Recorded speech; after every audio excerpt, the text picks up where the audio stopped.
So what's up mga kagusla? So what's up mga kagusla? Ayan. Mga untan yung mga kagusla. Ato sudan mga kagusla oh.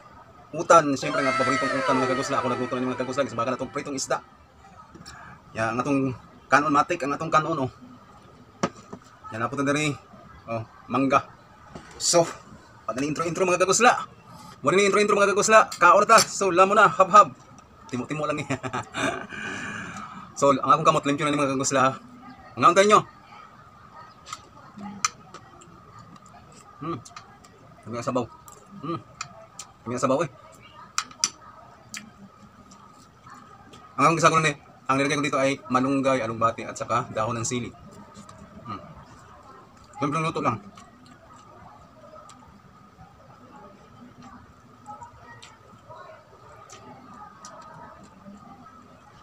Kaya tayo. Lagi ko nabatian nga kanang tukar ba sa mga silingan.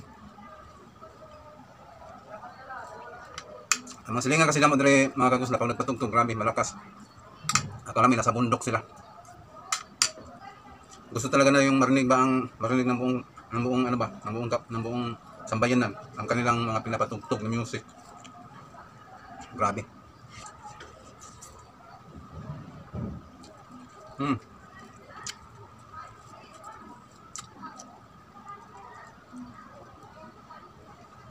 Ay, sarap.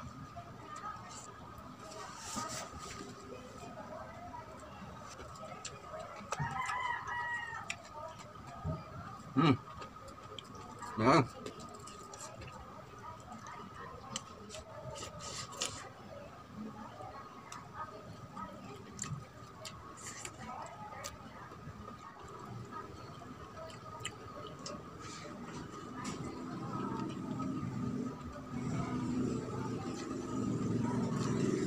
Basta utan na ganyan ang sigot ng mga kagusla. Paborito minapag eh. Basta mga gulay pag-uusapan, ito yung isa sa pinaka-paborito kong mga gulay, mga dahon-dahon.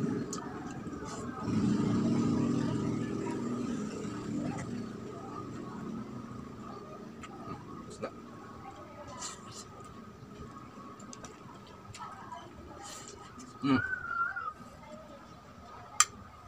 Higot ng sabaw mga kagusla. Higot tayo ng sabaw mga kagusla.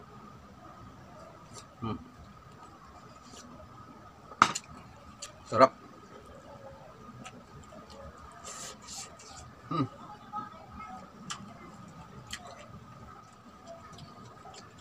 May mangga.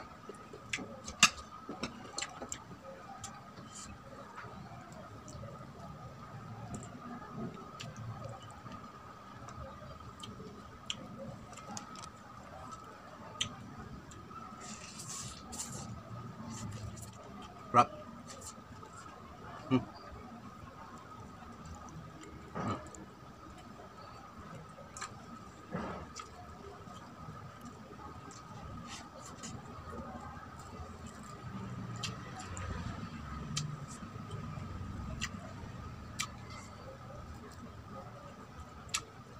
Grabe. Grabe kayo.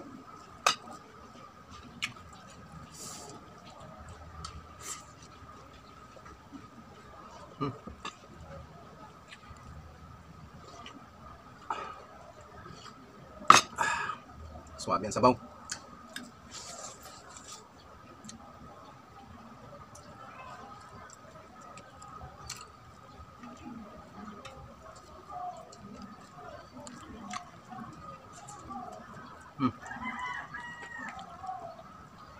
Dahon.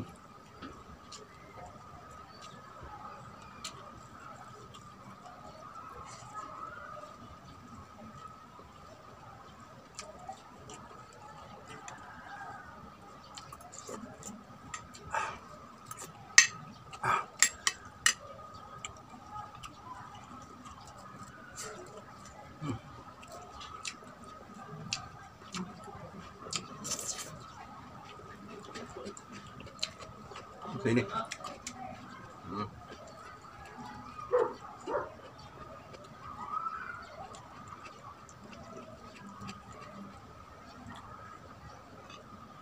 Lami tayo. Sarap.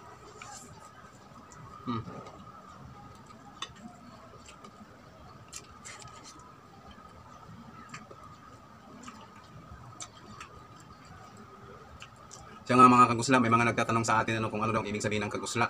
So ang ibig sabihin ng kagusla sa Tagalog, nagugutom. Ang gusla na ko eh. Sa Bisaya, gusla na ko eh. Gutom na ba? Yun ang ibig sabihin ng gusla.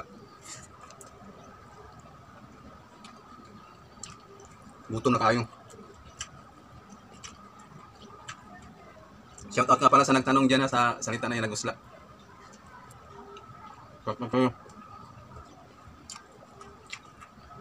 Shout out sa'yo, punong-puno yung bibig natin.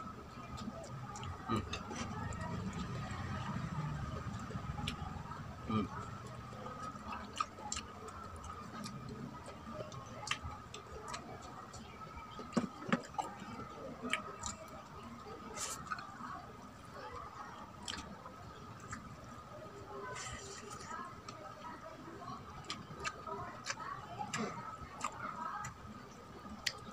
Grabe yung sarapa. Gusto mo kaya itong tiyan.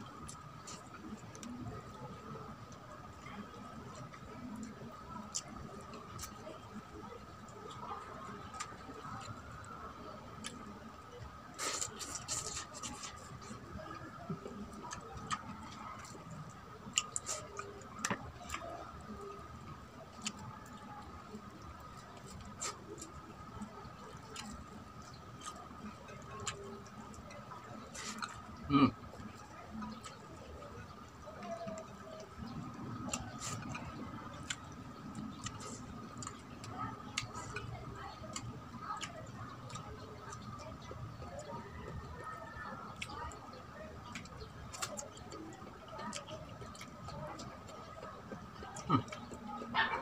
Sarap ng mangga.